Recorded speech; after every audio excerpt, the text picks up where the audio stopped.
Magandang araw mga banateros, at ito na nga, pag-usapan na po natin ang lupit po nito mga kababayan. Talaga nga naman malalaman ninyo hanggang sa ending ng video na ito na kung gaano po tayo ninakawan ng mga putang inang mga politiko sa Pilipinas, mga government official natin sa Pilipinas. Alam mo, ako ayoko na talagang magmura sana Hindi, ako ayoko na talaga magmura, pero grabe ang ginawang korupsyon sa Pilipinas. Sagad sa buto. Sabi nga ng ating kapatid na I think si Jimmy Bondoc, si Attorney Jimmy, sabi niya na institutionalize ang korupsyon sa Pilipinas. Sa madaling salita, hindi na nahiya. Kapalmoks na. Talagang lantaran na. Ibig sabihin kasi kahit papaano yung gumawa ka ng kasalanan, 'di ba? Nahihiya ka pa Kaya nga nangyari yung kay Adan at Eva, 'di ba?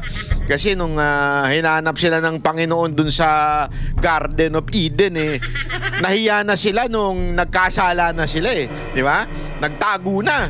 Pero nung una hindi naman po sila nahiya kasi yung guilt nandun na Pumasok na yung conviction, ika nga. Sa Pilipinas walang ganun. Ang inagarapalan talaga, para bagang sa Pilipinas ipagyayabang mo pa pagkakurap ka. Sa Pilipinas pag hindi ka kurap, ikaw pa yung may diferensya. Ganun katindi. At sa Pilipinas pag hindi ka nakisama, abnormal ka. Totoo. Kaya nga mga kababayan, pag-uusapan natin yan. At hindi po ako nagsabi niyan. This is not just my opinion. This is a intelligent opinion. An intelligent presentation of facts. Why? Kasi mismong isang napakagaling, napakatalino na mambabatas ang nagbulgar po niyan. At sabi ko nga, salamat naman at may nagbulgar. Hindi, totoo. Salamat naman at may nagbulgar. Kasi without this person, hindi natin malalaman kung gaano kakurap, at ipinaliwanag niya. Kaya standby lang kayo dyan hanggang dulo. Ipapaliwanag natin. Pinaliwanag niya na nga ng maganda. Ipapaliwanag pa natin na mas maiintindihan natin. Mas mauunawaan natin kung bakit ganito ang bahay.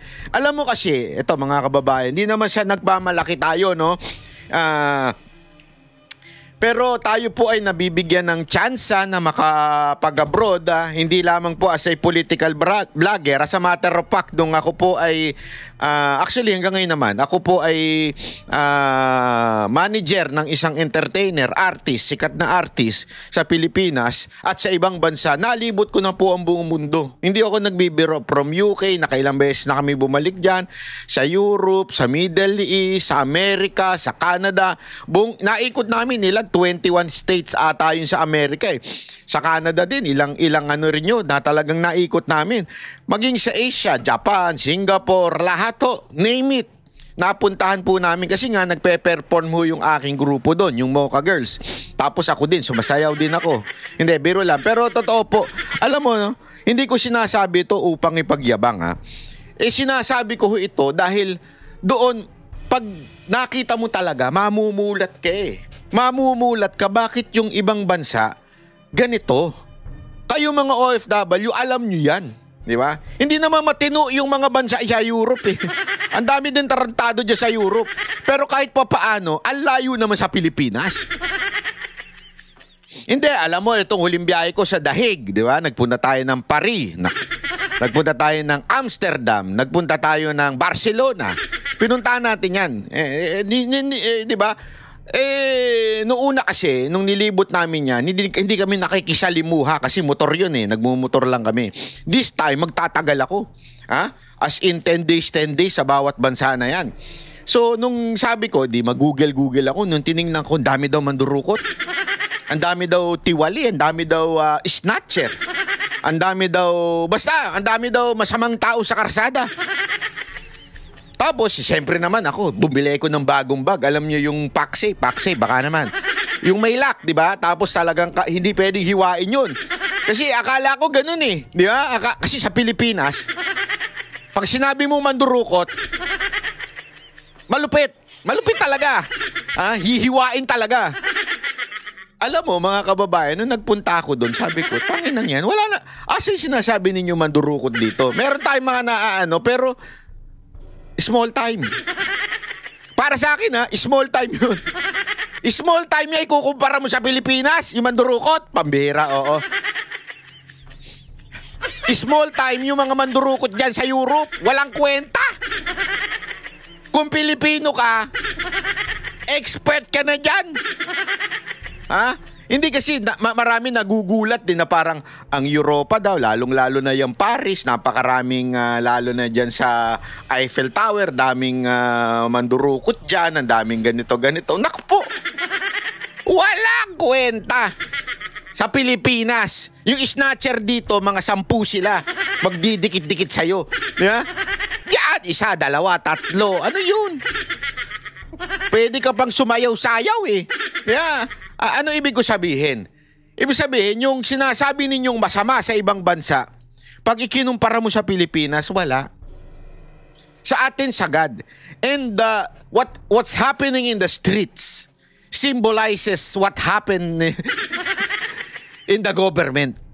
Kung meron kayong corruption dyan sa ibang bansa, kasi sinasabi nila, di rin naman perfecto dito, marami rin corrupt. Sa Amerika, ganun din, may mga corrupt din daw.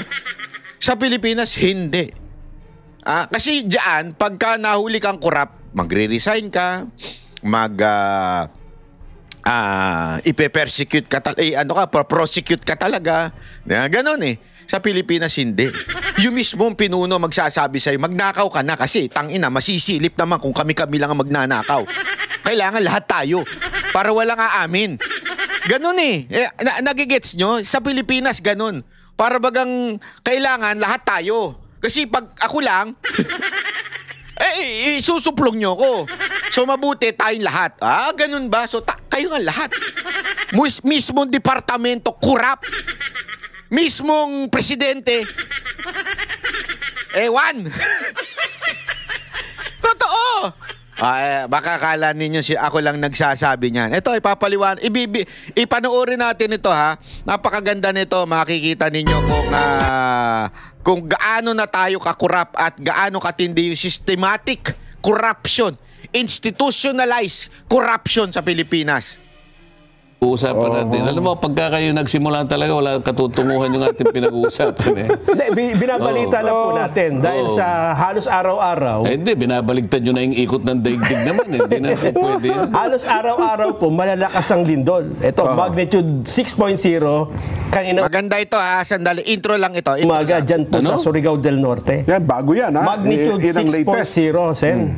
Saan yan? Sa bayan ng General Luna, Surigao del Norte, 7:03 a.m. kanina. General Luna? Opo. Surigao na ito, Sen, ha? Surigao. Surigao. Ibang lugar po ito kaysa doon sa mga nauna. At ngayon daw po ay nawalan sila ng kuryente dahil sa pangyayari na yan. Kaya alam niyo naman ang Surigao, napakaraming mga, lalo yung bahagi dyan sa, yung maraming mga turista, dinadayo yung lugar na yan eh. Pero ako sa tingin ko, sa dami ng mga kalamidad na yan talaga nagpapatibay sa ating mga Pilipino, di ho ba? Yan ang, kumbaga ay hinaharap natin at nagpapatatag sa atin bilang isang tunay na Pilipino. Yan, ay totoo naman yan. Ang Pilipino talaga, dahil sa resilient siya, di ba? Matyaga siya, resilient. Alam niya na lahat nito ay pangkaraniwang nangyayari para subukan siya talaga eh. Paano mo nga naman susubukan ang katatagan ng isang tao kung di siya dadaan sa ganyan, di ba? Tama po. At pinadadaan sa ganyan eh. Kasi pag halimbawa kunwari yan lang yan, hindi siya maniniwala eh. Totoo po. Diba? Pero ito, nanginig na ang lupa pag hindi ka pa naman naniwala dyan, ewan ko na lang. Kamukha niyan, yan ba yan? Opo, Surigao del Norte po ito. Ang minsan lang ho kasi, Sen, ang hindi natin matanggap, ito, natural calamities po ito, natatanggap natin.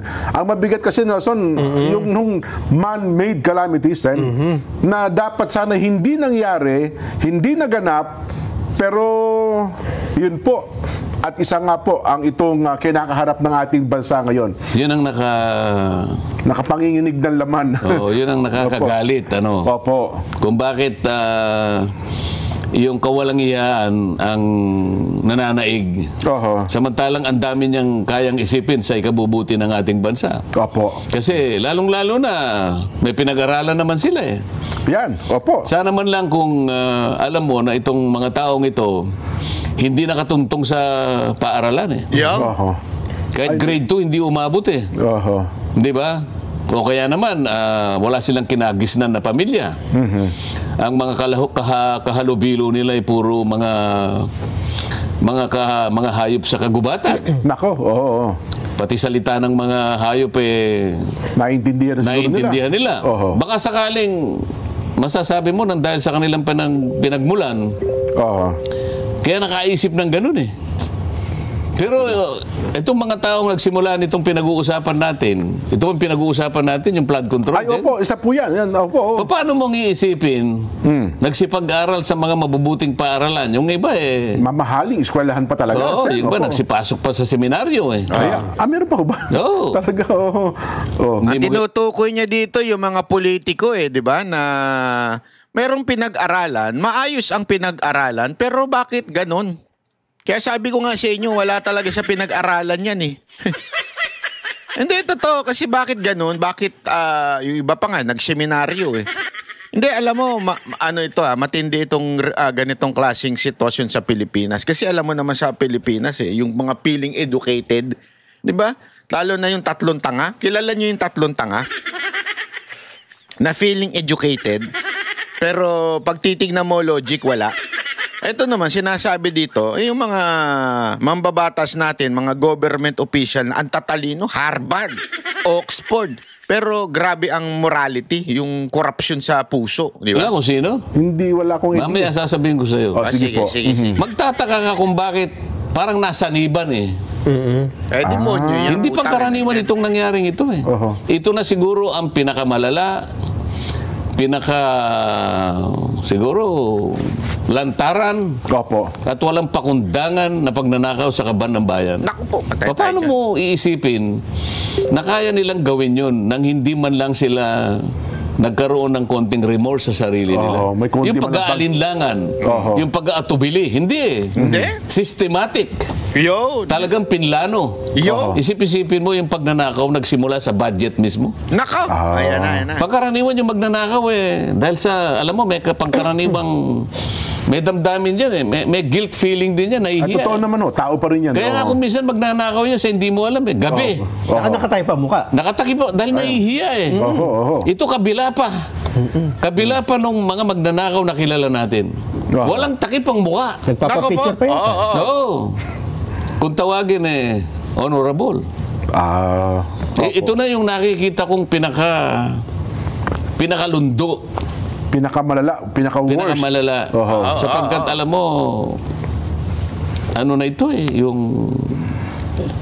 Ewan ko, Nelson, sa avatar mo, kung meron kang makukuha isang salita na po pwedeng aakma, madidescribe mo, yung sidhi ng kanilang ano ang tawag doon, yung wala nang kasapatan Hindi na milyon ito, hindi na bilyon trilyon ang trilyon na pinag-uusapan dito. Totoo kayo. At sana man lang, Nahiya. yung perang pinag-uusapan natin ay hindi makadidisgrasya sa bansa natin. Ay, nako. Lalong-lalo na sa marami nating kababayan na kung makikita mo ang kalagayan sa buhay.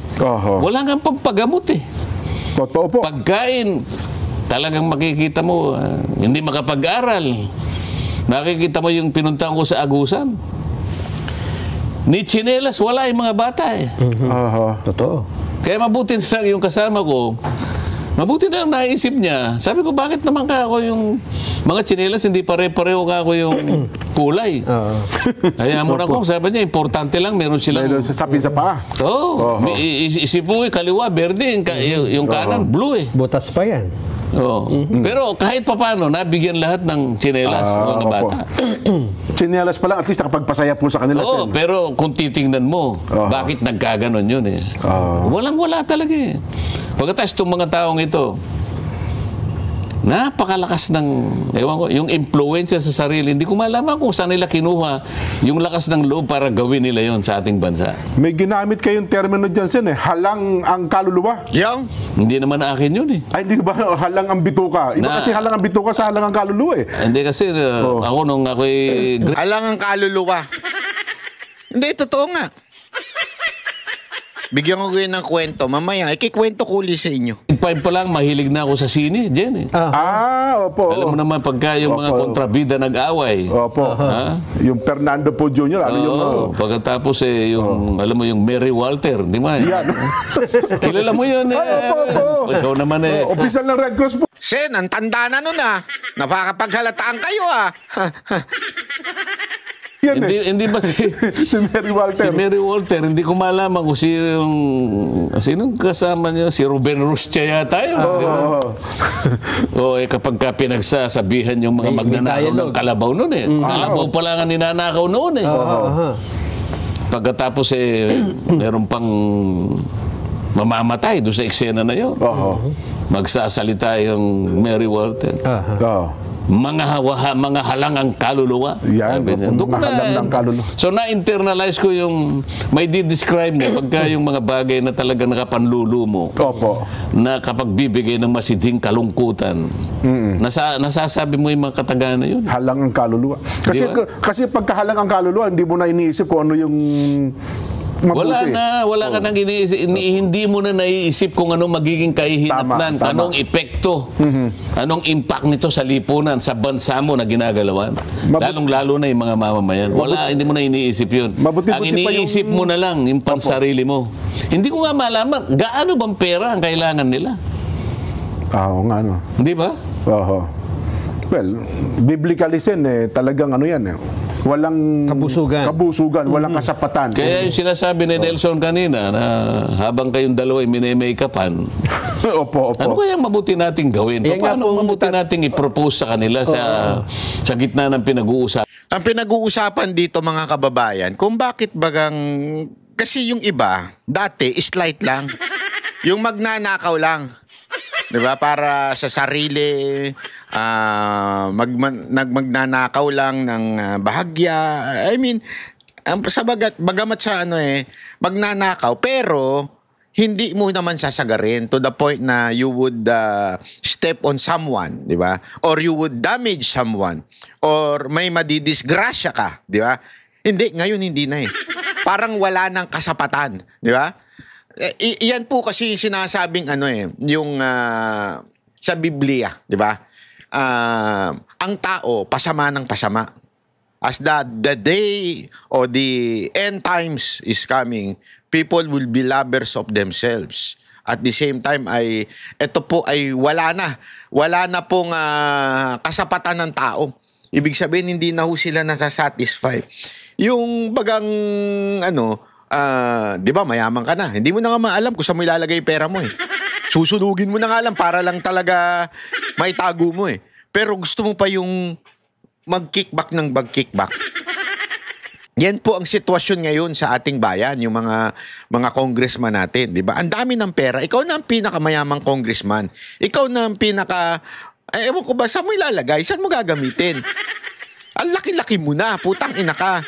Tapos gusto mo pang maraming makain. Anong plano mo kayo? Nangayayat ka. Pan natin na ito. Kasi ang sabi nyo, Sen, budget ang pinagmulan eh. Totoo namang sa budget nagsimula eh. Anong magandang gawin? Kasi ngayon, ginagawa nyo yung budget. Noong nakaraan, ginawa yung budget, 2025, for this year, meron pa di ba? Totoo. Ang pinakamalala kasi, itong budget para sa taong ito. Yan, tama. Nung ginagawa ito, 2024 kasi, di ba? Yes, opo. Ginagawa ang budget kasi bago matapos ang taon para sa susunod na taon. Yes. Halimbawa, itong taong ito, ginawa namin ang budget, nagsimula September 2024. Pangkaraniwan, Agosto pa nga kung minsan eh. Dahil ang NEP, ibibigay sa inyo mga July, August. Karamihan, pagkatapos ng SONA, Sen. So, September pa lang, agaran mo ng babanatan yan. So, kinakailangan matapos ang House of Representatives, mga Oktubre man lang, O kaya katapusan ng Setyembre. Opo. Sapagkat yan ay dadalhin sa Senado para doon naman ihimayin. At kung merong hindi pagkakaunawaan sa dalawang version na yan, pag-iisahin, ito nga yung tinatawag na bicameral conference. Yan, opo. Ayan, nakita mo naman ang nangyari sa 2025. Ito lamang ang budget na umabot sa Korte Suprema sa aking pagkakaalam. Kinwestiyon pa po yan sa Korte Suprema. Wala namang pumunta sa Korte Suprema para questionin ang budget na ito eh. Sapagkat ito lamang ang budget.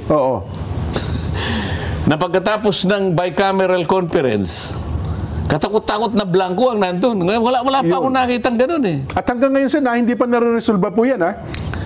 Wala pang resolution ng... Kinalimutan na nga nila yan eh, yung pinakakurap na ganyan. Mantakin mo, saan mo makakakita na pinasa yung budget na blanco? Di ba? Ang lupit nun, Brad. Blanco. Para bagang nagbayad ka sa tao. O ito, bayad ko sa utang ko. Blank check.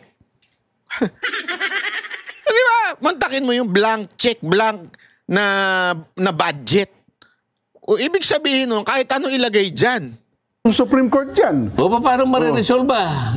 Hindi naman gumagalaw ang Korte Suprema, hindi siguro malaman. Ngayon lang nangyari kasi sa buhay ng ating bansa. Totoo. Napatala sa kasaysayan ng ating bansa sa kauna-unahang pagkakataon na natapos ang bicameral conference, tinadtad ng blanco. Ngayon, lahat nagtatanong, sino ang pinakamagaling na naglagay ng mga sagot doon sa blanco na yun. Sa mga blanco. Kasi pati yung mga pumirma sinasabing, meron ba't kami nagaganyan? Kasi kung tayo ay nasa eskwela, lalong-lalo na nung tayo nasa primary school. Hindi ba, Nelson? Si Nelson, ang pinaka gusto niya yung filling the blanks eh. Mandali yung kasi yan. Kasi kapag matalino ang tao, gusto niya filling the blanks. Si Jen naman kasi hindi masyadong matalino, gusto niya multiple choice. Baka sakalit may tumama, di ba? Sabi ni Jen, may low of average. May tsamba ito. May tsamba ko rito. Lahat A. Kaya lang si Nelson, sigurado niya. Mas gusto ko kanya yung filling the blanks. Yan. Di ba? Tama po, tama. Sapagkat kapag wala ka talagang ni-review, masisiro ka talaga doon. Hindi mo may invento yun eh. Totoo po. Di ba? Isip-isipin mo naman. 28 blanco ang nakita ko. Ayun. Na ikinalat sa siguro mga 12 pahina. Sino yung pinakamagaling na tao na naglagay ng... Paano niya nailagay yun? Hanggang ngayon, Sen, wala pang lumulutang kung sino sumagot dun, ha? Walang gustong magsabi. Opo. Sabing ganun ng ibang haka-haka. Baka naman kayo dyan sa House of Representatives ang gumawa niyan. Dahil dyan naman ipiprint eh. Kayo magpapaprint niyan eh. Opo. Hindi kanya, baka sa DBM. Hindi baka sa Malacanang. Ay, sino nga, di ba? Ayan. Kailangan kasi matukoy mo kung sino. Isip-isipin mo naman, ha? Sana sabi ko na sa inyo. Karaniwan, magsisimula ang debate September, Oktubre. Alam mo, ito yan yung pino-point out ni yung congressman sa Davao, di ba? Pino-point out niya yan eh. Para bagang sinasabi niya, sandali, may blanco sa budget. Noong una, sinasabi na mumulitika lang daw siya, di ba? Nung congressman na yon kasi maka-Duterte siya, taga Davao na congressman. Pero eventually, ngayon, lahat na. Nagsasabi talaga na corrupt yung budget. So, all along, tama pala yung sinasabi ni Congressman Ungab, di ba? Na tama yung talagang merong discrepancy o may mali doon sa nangyari doon sa budget. Pambihira, oo. Akala ko ba nung una na sinasabi ninyo mali, fake news. Ito. Yeah? Diembre. Opo. O di 3 buwan. Hanggang sa umabot yan sa BICAM nga. Kumisan nga, halos matapos na yung Disyembre. Nag-aalala na nga marami. Kasi kapag hindi mo natapos ng Disyembre, marire-enact yun. Okay. Palagay mo na lang 3 buwan. 3 buwan at kalahati kayong nagdidebate. Pagkatapos isang tao lang, ang gagawa ng... Doon lang pala ayusin. Babaliwala pala lahat ng debate ninyo. Boy, bakit tayo nagdebate? Nagpagod pa tayo na kung minsan nga inuumaga pa tayo ng kakadebate riyan. Pagkatapos isang tao lang mangingiti-ngiti. Ha? Ngingisi-ngisi Sa gitna ng pusikit na karimlan, may daladalang ballpen. May dala-dala. Pinagsasagutan yung mga blanco. Yung ballpen na yun ang pinakamakapangyarihan sa lahat ng ballpen. Isipin mo. Siya ang susulat. Alam mo yung budget natin, katumbas ng isang cheque lang. Opo.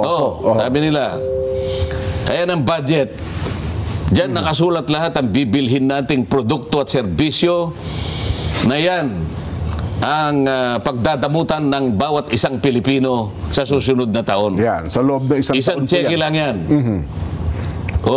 Paano ngayon? May blanco ngayon yan. Sino yung makapangyarihan na yun na nagsulat ng mga blanco na yun? Hindi naman natin na blanco yun eh. Oo nga po, no? Hanggang ngayon nga walang umaamin. Sinong sumagot? Hanggang ngayon, pinag-iisipan ng Korte Suprema paano natin bibigyan ng kasagutan ito. Yeah. Sapagkat ang iniisip sen kasagutan, para ito huwag nang maulit, paano ito susolusyonan, 300 mahigit na mambabata sa Kamara, 24 na senador. Meron bang nakapag-isip sa inyo? Halimbawa, sa inyo pong mga mambabatas, kung paano nga kaya mahihinto o masosolusyonan itong problema ho ng pambansang budget natin? Hindi kasi nagkaroon ng idea. Kaya nga nagkakaroon ng ganong mga eskema eh. Kaya nagkakaroon ng ganong mga adventurism. O nakapag-iisip sila ng kung ano-anong kaparaanan. Para nga makagawa sila ng bagay-bagay na kanilang pagsasaluhan. Pagkakakitaan. Yan, opo. Nakita ko na nung ako'y nung nandun ako sa Blue Ribbon Committee. Ano ba ako bakit meron na tayong NEP? Yung NEP, ito yung National Expenditure Program na ang nagpupundar nito sa umpisa, yung tinatawag na Development Budget Coordinating Council. Ito yung DBCC. Ito yung DBCC. Sila pala bumubuo ng NEP? Kasama sila doon. Okay. Pagkatapos, kasi pasisimulan nila, sila yung magsisimula ng mga general principles kasi. So, ang DBCC, sila yung magsasabi ng ating mga economic variables. Yung mga economic assumptions natin, kinakailangan ito yung ating magiging parametro. So sasabihin niya, kailangan ang inflation natin, ang rate of inflation ay kunyari hindi tataas sa 4%. Yung ating debt to GDP ratio ganito. Yung ating ekonomiya kinakailangan lumago tayo between 5.5 to 6%. Ito yung mga economic variables. So mula doon sa mga variables na yon, magsasubmit ngayon ng kani-kanyang budget ang lahat ng ahensya ng gobyerno.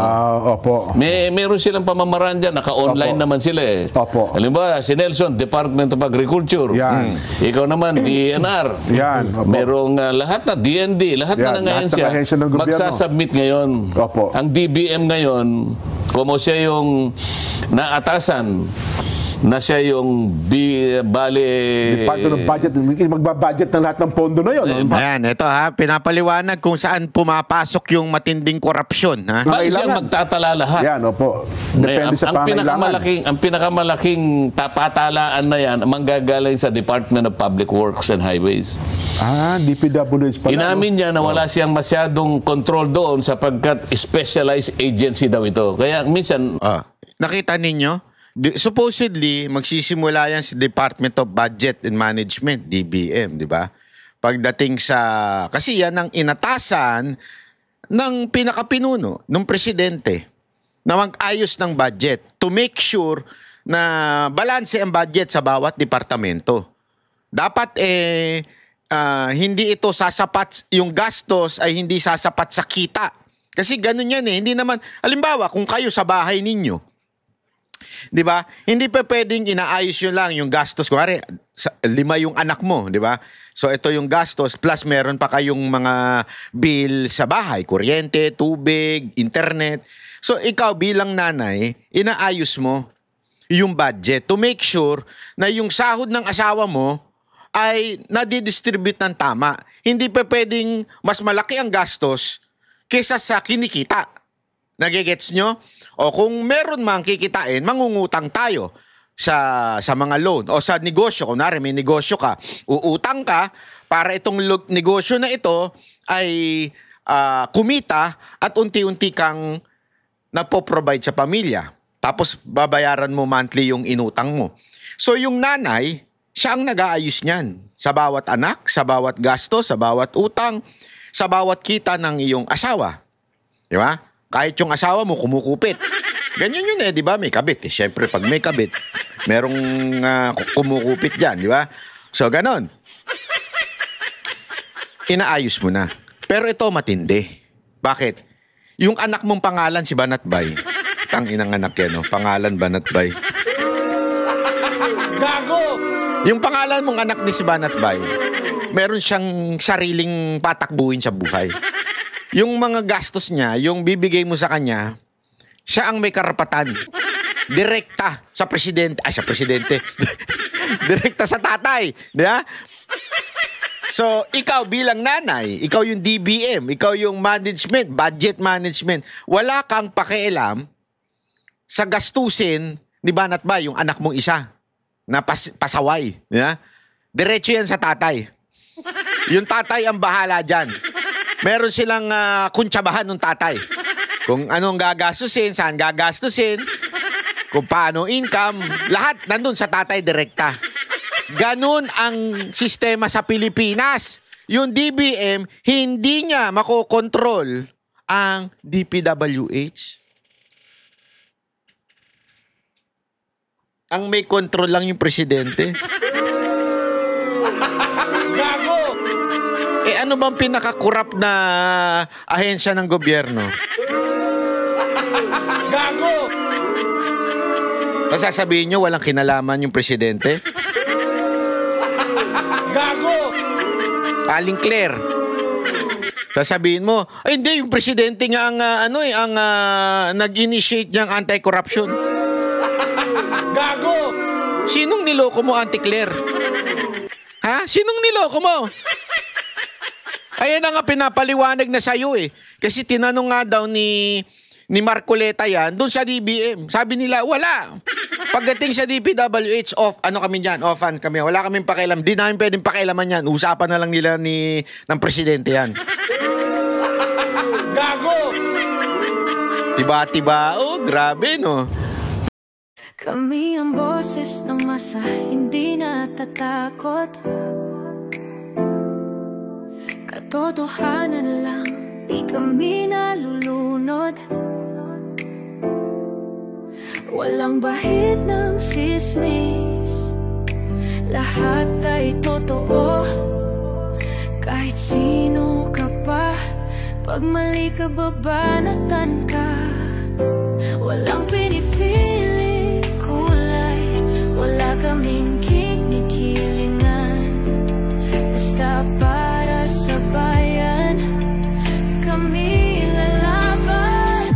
Pag tama palakpakan, pag mali banatan. Di matitinag, di matatakot, para sa bayan tuloy ang sigaw. Sa harap ng kamera, walang halong takot. Mga baluktot, lahat kayo'y tutumba. Ang hustisya at totoo, yun lang ang mahalaga. Kahit sinong harang, di kami matitinag. Walang pinipiling kulay, wala kaming kinikilingan. Basta para sa bayan, kami lalaban. Pag tama palakpakan, pag mali banatan. Di matitinag, di matatakot, para sa bayan tuloy ang sigaw. Kung nasa tama ka, ikaw ay aming kasama. Pero pag mali ka, handa ka na bang mabasag? Banateros kami,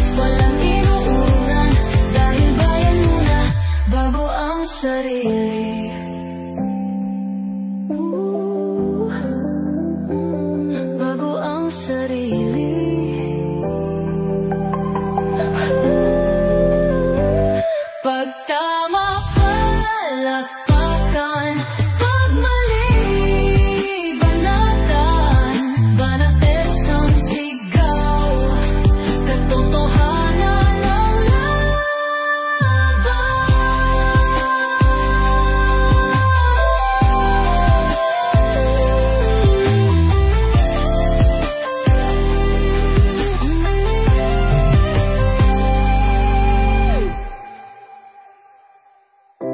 Sa harap